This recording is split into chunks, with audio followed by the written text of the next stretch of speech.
भौजी बोलते देबै चोली। भौजी के संगवा खेलबै रंगवा, भौजी के संगवा खेलबै रंगवा रंग देबै चोली।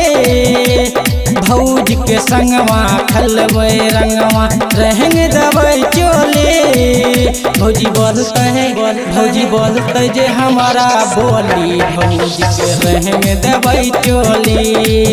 भौजी बोलते जे हमारा बोली, भौजी के रंग देबै चोली। भौजी के संगवा खेलबै रंगवा रंग देबै चोली। भौजी के संगवा खेलबै रंगवा रंग देबै चोली। भौजी बोलते जे हमारा बोली, भौजी के रंग देबै चोली। भौजी बोलते जे हमारा बोली, भौजी के रंग देबै चोली। भौजी के संगवा खेलबै रंगवा।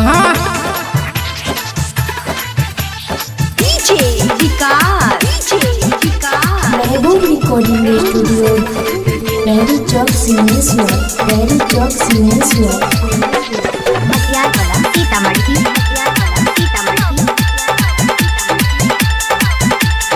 होली पावन में पुआ तरवा सब बनाबै छै।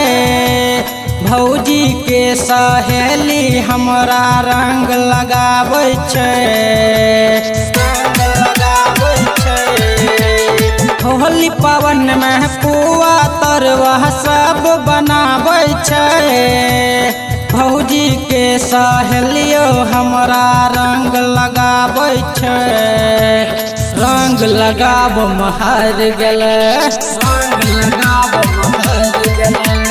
रंग लगाब महर गेलै भौजी के सहेली।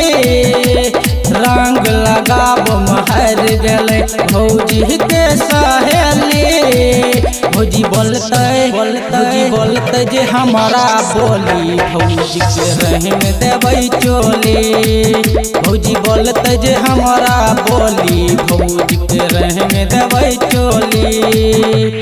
भौजी के संगवा खेलबै रंगवा। महबूब रिकॉर्डिंग स्टूडियो, पहली चौक सिंहेश्वर, पहली चौक सिंहेश्वर।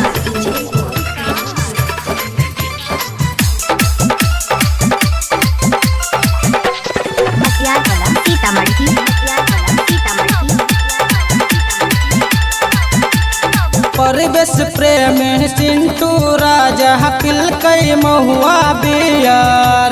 भैया के साली के सनुज कहे माय डियर। परवेश प्रेम सिंटू राजा पिलकै महुआ बियर। भैया के साली के गानो कहे माय डियर। दिल खुश दिलदार कहे छै हमारा, दिल खुश दिलदार कहे छै हमारा। दिल खुश दिलदार कहे छै हमारा, चहल जेतो गोली। दिल खुश दिलदार कहे छै हमारा, चहल जेतो गोली। भौजी बोलते जे हमारा बोली, भौजी के रंग देबै चोली। भौजी बोलते जे हमारा बोली, भौजी के रंग देबै चोली। भौजी के संगवा खेलबै रंगवा। महबूब रिकॉर्डिंग स्टूडियो, पहली चौक सिंहेश्वर।